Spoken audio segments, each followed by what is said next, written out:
It really comes down to regulators. With regard to last year's fires, there was a new law that was passed that's going to potentially shield the utilities up to the point of bankruptcy, meaning that if there's sufficient liabilities, they will be protected from going into bankruptcy.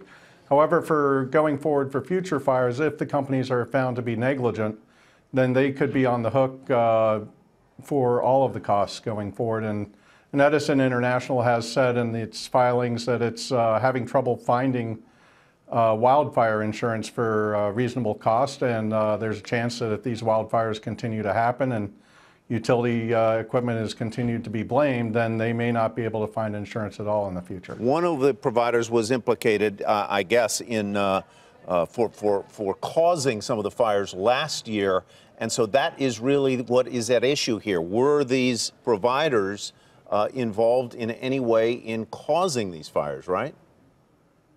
That's partially right.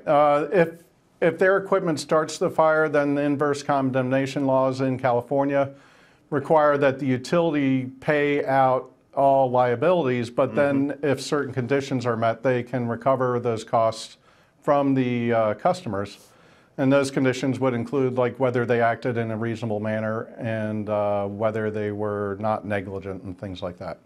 And where does the state come into play on these as regulated utilities that regulate their rates?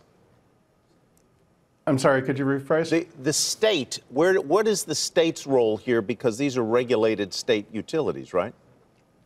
That's correct. The states set the rates that the utilities can charge to customers.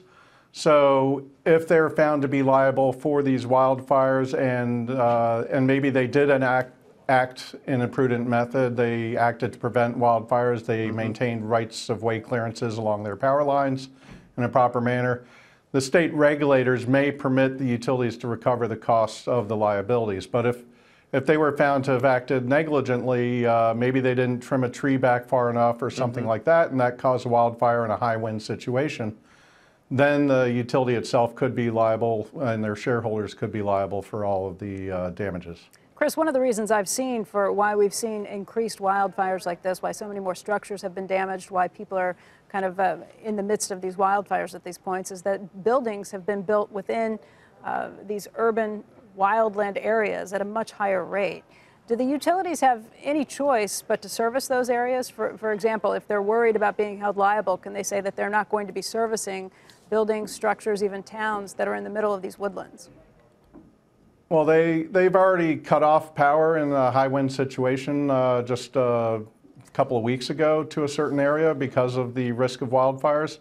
But California is in a state of severe drought conditions in many areas and drought conditions in some other areas. So that really increases the risk of wildfires.